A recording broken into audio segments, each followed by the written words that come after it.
Morning everyone, welcome to Unstoppable Entrepreneur Season 1 episode number 8. I don't quite know how we've gotten to number 8, but that's absolutely crazy and awesome, and I'm super excited to share this week's episode with you. And it's something that I've talked a lot about and I've coached a lot with people around over the course of the last 5 years in particular.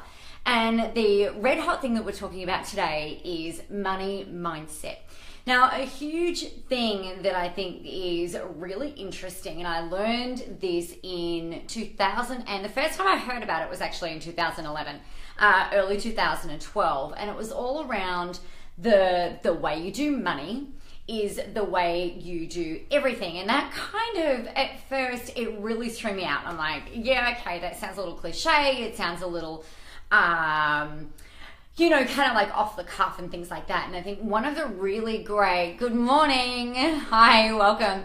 One of the really easy ways I think of wrapping my head around this and really making any sort of sense about it was being able to understand how everything is kind of mirrored across everything else. So one of the activities that I was told to do way back when was, we want to be able to make space for more money to come into our lives, to come into our businesses, but also money is a flow, right?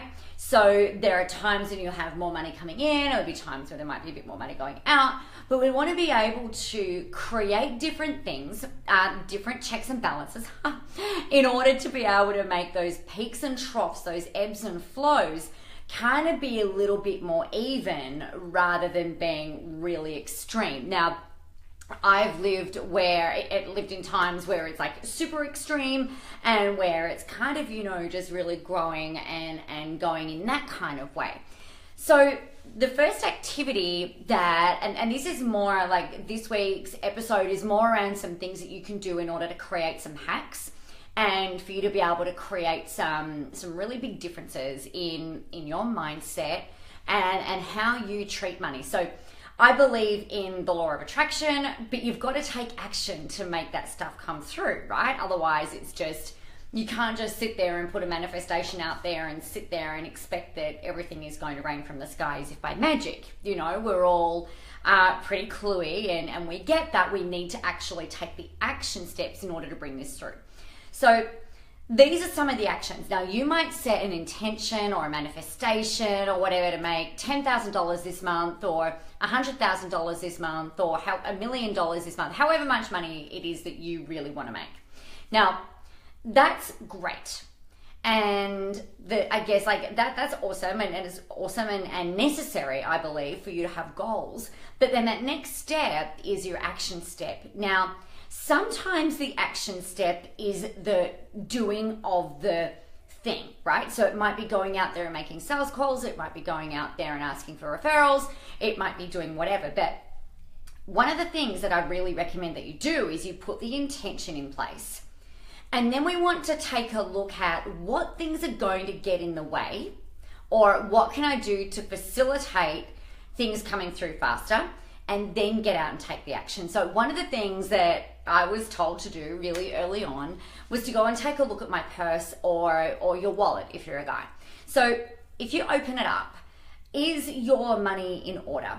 Do you have a bunch of receipts? Is it bulging at the seams? Does your purse or your wallet, does your money container, your physical money container look shabby, unkept? Does it look a little like, you wouldn't want to put anything in there? Now, if it does, energetically, think about it. If you've got something that is beautiful, that is the most expensive that you can afford, which it doesn't matter how much it is, but you want to be able to honor your money. Okay, and then what you want to do is get rid of any money clutter that is sitting in that purse or wallet that is taking up the space for new money to come in. Now, I know in the past I've been notorious for having, receipts flying out everywhere and things kind of tucked into the different pockets and stuff like that. And, now that I've been doing this for a number of years, I do know that when I clear out my purse, some more money cash money I'm talking about, seems to end up coming in. Now, That's the first part. The second part about your purse or your wallet. In this day and age, it's so easy just to whip out a credit card or whatever else. Now, I don't know about you, but when I've got cash in my purse, I feel so much more generous. I feel more rich or wealthy or abundant, whatever word it is for you. So I would also really strongly recommend that you put as much cash as you can handle into your purse or wallet. Now, everybody has like a zero line. All right. At the moment, I like to have $500 of cash sitting in my purse at any given time. I still tend to use, my card and stuff like that, but that's kind of like the minimum amount of cash that I always want to have sitting in my purse. Now, it's probably not something you want to go flashing around to everybody or telling everyone, how much money you've got in it. But that's it, it creates a bit of a sense of freedom. Well, it does for me anyway, right? So that's another little thing, but you've got to do it once all those other receipts and old cards and whatever else have been cleared out. Only have the things in your purse or your wallet that are of high value. All right, if you've got business cards sitting in there, take them out and go and put them in a business card holder or file them in an appropriate manner. So a really big part about this whole money mindset thing, and I want to make this as super easy as possible for you. There are different things that you can do in order to make your mindset it's really a mindset around abundance, right? So if you're thinking about your purse or your wallet, and remember I said before that this phrase that I heard early on was the way you do money is the way you do everything. So if you've got your purse or your... All right, now it looks like we're back. Let me see if I can just turn off. Oh, the joys of... Please just let me know when you've got me back, because that would be ace. All right, that was a close-up of my mouth. Lucky I brushed my teeth. Okay, so the big thing, one of the really, really big things that I think about is, if your purse or your wallet is cluttered, right? If it's got all that stuff in there, then where else are you cluttering up your life? So it could be your health, your mindset, your relationship, your physical space. So one of the things that I would use as a really great mirror is, what is your filing system like? Do you have a way or a system of dealing with your bills on a weekly or a daily basis? So what we want to start creating is some really good money habits. Now, the way that I dealt with the bill situation, now I used to, way back when, so I'm talking probably 7 years ago, I would get the bills in and then I would just pay them when they were due, right? So I didn't have an issue with doing that. But then as my business was not growing very well early on, I would be freaking out at paying bills. And so in order to stop that, because that's a real scarcity mindset, right? It was like, oh, I'm going to go pay this bill, and what if more money doesn't come through? Or what if that sale doesn't come through? Or what if that person doesn't pay? Or, all of those what ifs. I created a money day. So every single Friday, so if I get a bill that comes in, there's a pile on my desk, like an in tray, a pile on my desk where all the bills go and sit on there. Now, every Friday, without fail, I grab that pile of bills or whatever it is that needs to be done, and I go into the online banking and I go and either schedule them in for whenever it is that they're due, or I will go and pay them directly. And then they get filed into the they've been paid file.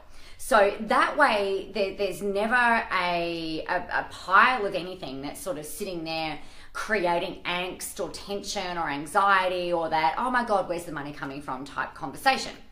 So that's that part. The other really big thing that I implemented and I've tweaked as I've gone along is now... Money mindset is, having a positive money mindset is all around abundance, right? So one of the ways that you can create abundance is by tracking your income on a daily basis. Now, even to this day, I still go into my online banking. Even if I know that there are no payments due that day or deposits due in, I will go into my online banking and I put it into a spreadsheet. and I track my income on a daily basis because I'm expecting that money is going to come through, right? So that's another really excellent money habit that I would implement if I was you and you're wanting to come from an empowered standpoint versus a, where's all this cash going to come from, right? So that was something that I would then do every single day, and then every Friday I would transfer 30% of however much money it was that I was banked. It didn't matter if it was $100 or $10,000 or $50,000. I would transfer 30% of all the cash that had gone in through my business account, right, into a different account. And that was where I would be allocating money for GST or tax or whatever it was that needed to be paid. Now, as I've kind of evolved and grown over the years, I've decided that I like to do that daily, right? So every dollar that goes in, 30 cents gets transferred. Now, one of the big reasons for that is that so many people, when you've gone through a period of really not making huge amounts of money and everything's really kind of scarce and tight and, it can create a bit of tension, right? When you're not making what you want to make. So as you expand and you grow, the next really big problem that most people have is like, holy shit, I have a tax bill. And that usually is like a shock to the heart, and a bit of Bon Jovi ringing in my ears. It's like a bit of a shock, and now you've got to go and scramble up some money and things like that, and then go ahead and go pay the tax man, or you've got to make a bunch of sales or whatever happens. And for the majority of people, because they've gone from that not having huge amounts of money, you accelerate, and then you've got, sometimes you guys have got more money accessible to you than what you've had before. And I mean, I know I did this at the start, so I'm speaking from experience. I made some really silly money choices, right? Now, my primary money archetype, right? My primary money archetype is a maverick. So I will gamble in order to win, not necessarily like casino gambling. I'm talking about, I will go and invest everything that I have in ads or traffic or a mentor or whatever it is that I'm doing, yeah? So that's more where I'm going with that. So I will gamble to win. I will back the underdog. I am the kind of person who is, I'm willing to take a risk and back myself. Now, that's one of the money archetypes. Another money archetype, to give you guys an example, is an accumulator. Now, an accumulator is someone who is really great at saving, probably really excellent at managing the ones and the zeros and getting everything to add up, dotting the I's, crossing the T's, being really vigilant around their money. Now, that's not my natural strong suit, right? So in the past, what I've done is like I've had money that was set aside for tax, and I went and invested it in new mentors, or I went and invested it into learning a new program or learning a modality, and then really kind of backed myself into a corner to then have to go and make it up. So the reason I'm telling you this is if your natural tendency is to go, oh, look, screw it, let's just go all in, then you want to draw on some of that accumulator energy, right? And create a bit of a safety net so that you're not putting yourself in a really kind of debilitating position where you have to make money or look for other ways in order for you to pay your tax, right? That's just one example. Now, if you're naturally a maverick like me, and most entrepreneurs are either mavericks or rulers, right? A ruler is really, from a money energy perspective, is really someone who wants to build a big empire, right? They want everyone to thrive, they want everyone to win, but they want to be like the top of the heap. So funnily enough, mine is like maverick and then ruler. So I want to be able to build this really great business for me, but I also want everybody else to be able to benefit. Now, if any of these energies are sounding familiar to you, then that's awesome. We've also got to draw on some of those more conservative kind of traits I don't want you to fully become an accumulator, but I really want you to be able to put some of these things in place so that you can sustain and increase the money that you're making. Now, if this is making sense to you guys, please let me know, because this is a really fun topic, I think. Now, the next thing, I guess, around all of that stuff is if you are naturally an accumulator, let's look at the other way. So an accumulator might be someone who's typically perhaps drawn to accounting, bookkeeping, kind of like IT. Oh, awesome, thank you. Kind of like IT type professionals and things like that. Now, my husband, oh, thanks, Melanie, we've got a maverick and an accumulator. Yeah, so that's a really interesting dynamic, actually. Thanks for commenting. So I'm a maverick and a ruler, and accumulator, like there's 8 of these energies, right? Now, my accumulator doesn't even rank. Like, it's not even, I don't know where it is. It's somewhere really down the bottom. My husband is generally like either a maverick or a ruler, but then the accumulator kicks in there. So he's a bit more conservative. That's not true. He's a bit more measured when it comes to using our money for investing or stuff. Like, he'll want to go and research everything within an introvert's life, whereas the maverick tends to run on kind of like more of a gut instinct or an intuition, right? So if you've got those two things going on in the house, then you've got to be you've got to create some strategies for being able to mitigate and speak in each other's language. Otherwise, you can kind of come to loggerheads. So that was a really great comment. Thank you. So I think, you know, there are a few different things going on for a majority of people, and I want you to be able to create. And again, like I said, I've done this. I've not typically managed money very well. It's not something that I'm incredibly proud of, but it's a reality. Yeah, I love being generous, and I love buying people things, and, you know, there's all of that kind of stuff, and buying myself nice things, of course, as well.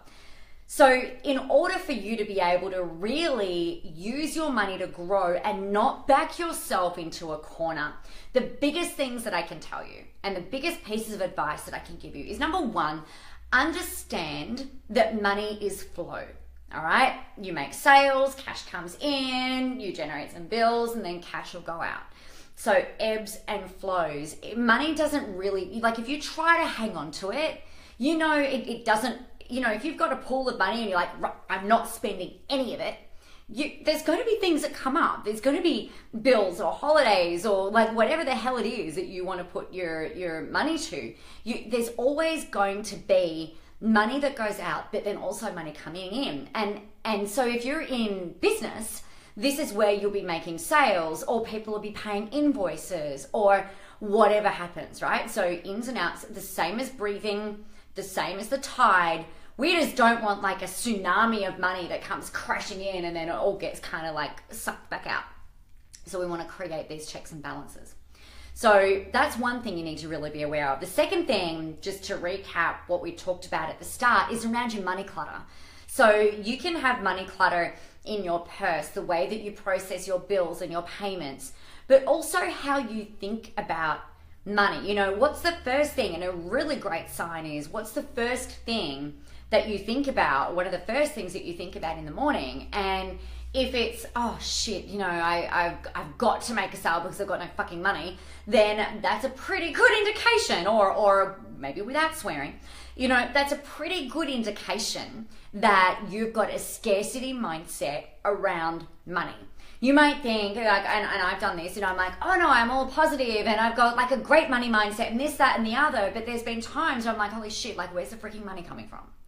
So that's what you've really got to work on. And sometimes once you've got these initial things out, like underway and under your belt, then there's some deeper work that then needs to be done, right? So it's around your beliefs. What do you believe to be true about money? So some really great examples of this that I think are really the easiest ways of thinking about it is, do you believe that you have to work hard in order to make money? Do you believe that the only way that you're going to get paid is if you have to hustle? Do you believe that there is more than enough to go around? Do you believe, like, I like to think that There's like a money highway. I can't remember who I heard this from years and years ago.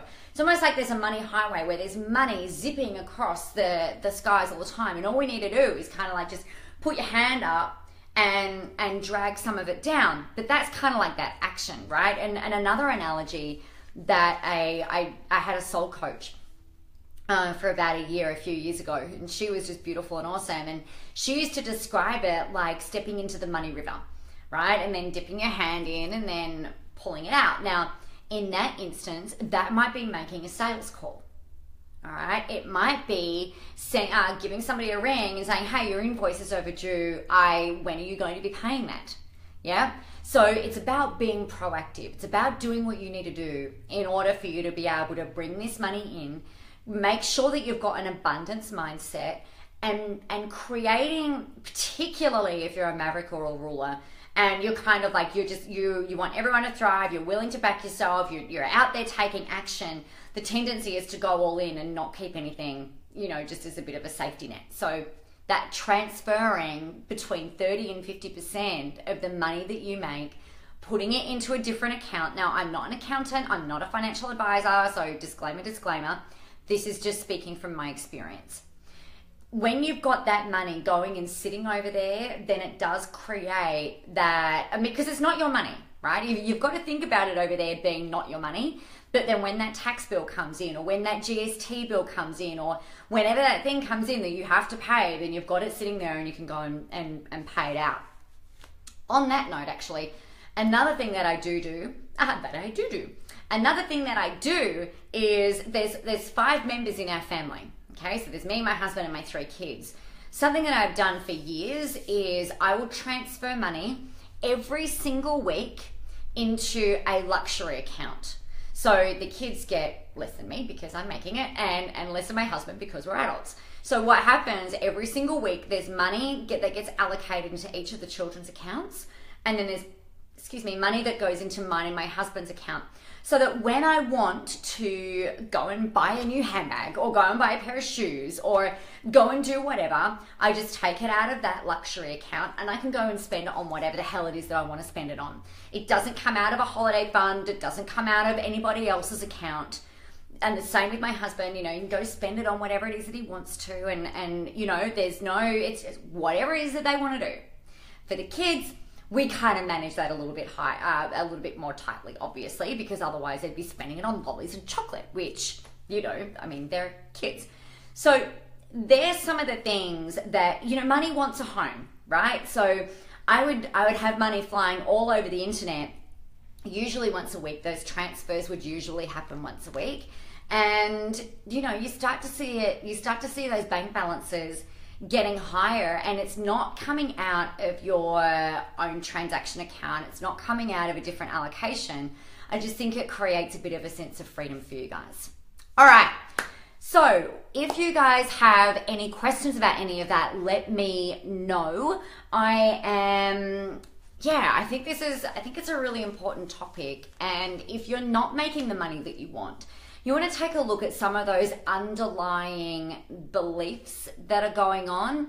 And a lot of the time, by the time you go and sort of like dig down, there's usually something going on around undeservedness, having to work hard to make money. Maybe there's something that happened when your parents were kids, or when you were a child. Perhaps there was just something that was said that you then believed to be true, like, there's, we can't go on a holiday because there's not enough money. I don't know. Just go and do some of the work. But I think one of the really powerful things for you to understand is what your primary money style is, and then how you can use that information as leverage for you to be able to get to where it is that you want to be. So use those strengths. You've got to be aware of the weaknesses of each of those money styles. So we've talked about accumulators, mavericks, and rulers today. The tendency for the maverick, as I said, is to kind of like shoot from the hip and go all in without necessarily managing the risk. So you then want to be able to draw on some of the strengths of the other different archetypes in order to support whatever your primary is. Now, for some people, this might be easier to kind of wrap your head around if you've done anything around DISC or Enneagrams or any sort of like behavioral profiling. This is kind of similar, but around money specifically. Alrighty, have a really beautiful and amazing day, guys. We are going to wrap that up. I'm going to go and deliver a training now, a marketing training. Now, oh good, which brings us beautifully into the segue for next week. So next week's Unstoppable Entrepreneur, Season 1, Episode 9. Oh my God, it's like the second to last in this series, which has completely flown, I can't even tell you. Next week, we are talking about marketing funnels. So we're talking about why you want to have one, the components, how you can leverage Facebook marketing and other different marketing that's going on out there, how to grow your list, all of that type of stuff. So next week is super, super jam-packed. Now we are, and we've got a full hour. So fantastic. So any questions that you have around marketing, funnels, sales funnels, tripwise, anything that you are curious about when it comes to marketing and actually getting this stuff in place, whether it's lives or whatever, blogging, anything like that, have them written down, get them ready for next week, or put them into the notepad in your computer or into a Word document, and then you can just go ahead and copy and paste these questions and comments in here. So my name is Nicola, really awesome to have you here, and I'll talk to you next week. See you, love you, bye.